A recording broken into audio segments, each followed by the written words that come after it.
Consider the following statements regarding the world migration report. ప్రపంచ వలసల నివేదికకు సంబంధించి కింది ప్రకటనలు పరిగణించండి. The world migration report 2024 was released by international organization for migration. ఓకేనమ్మా, వరల్డ్ మైగ్రేషన్ రిపోర్ట్ అనేది ఇంటర్నేషనల్ ఆర్గనైజేషన్ అనేది విడుదల చేసిందని చెప్పేసి అడిగాడు. Number 1 statement. రెండోది, సిన్స్ 2000 సంవత్సరం నుండి IOM has been producing its flagship world migration reports annually. అంటే 2000 నుండి IOM తన ఫ్లాగ్షిప్ వరల్డ్ మైగ్రేషన్ నివేదికలను ఏటా రూపొందిస్తుందని అడిగాడు. కింది వాటిలో ఏది right? Statement 1 or 2, both 1 and 2, neither 1 and 2. Please try to answer it. Answer is first one is the right answer. Only one మాత్రమే కరెక్ట్. సో సెకండ్ వన్ అనేది తప్పు. So since 2000 IOM has been producing its flagship world migration report not annually. వార్షికంగా release చేయట్లేదు. మళ్ళీ వార్షికంగా release చేయకపోతే ఎలా release చేస్తుంది? ప్రతి 2 సంవత్సరాలకు ఒకసారి రిలీజ్ చేస్తుంది. ఎన్ని సంవత్సరాలకమ్మా? For every 2 years. 2 సంవత్సరాలకి ఒక్కసారి తన IOM రిపోర్ట్ అనేది రిలీజ్ చేస్తుంది. Clear everyone? So first one అనేది కరెక్టే. ఓకేనమ్మా?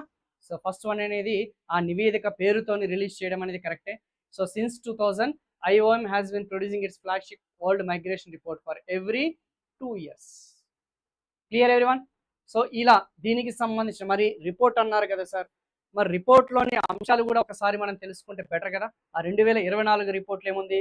India has the highest receipts of remittances from abroad at $111 billion in 2022. Remittances అంటే తెలుసు కదా, మన వాళ్ళు భారతీయులు ఎవరైతే ఉన్నారో విదేశాలకు వెళ్ళి స్థిరపడుతుంటారు.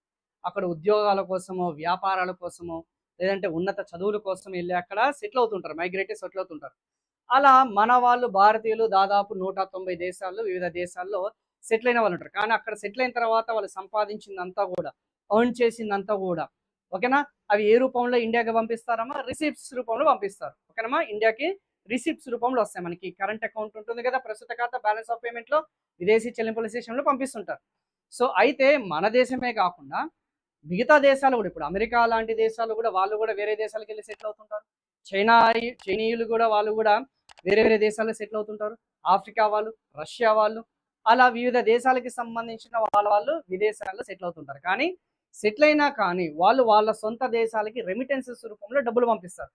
అలా చూసుకుంటే అత్యధికంగా రెమిటెన్సెస్ అందుకున్న దేశాల్లో, అత్యధికంగా రెమిటెన్సెస్ రిసీవ్ చేసుకున్న దేశాల్లో టాప్ పొజిషన్ ఉన్న దేశం వచ్చేసి ఇండియా దేశం, భారతదేశం.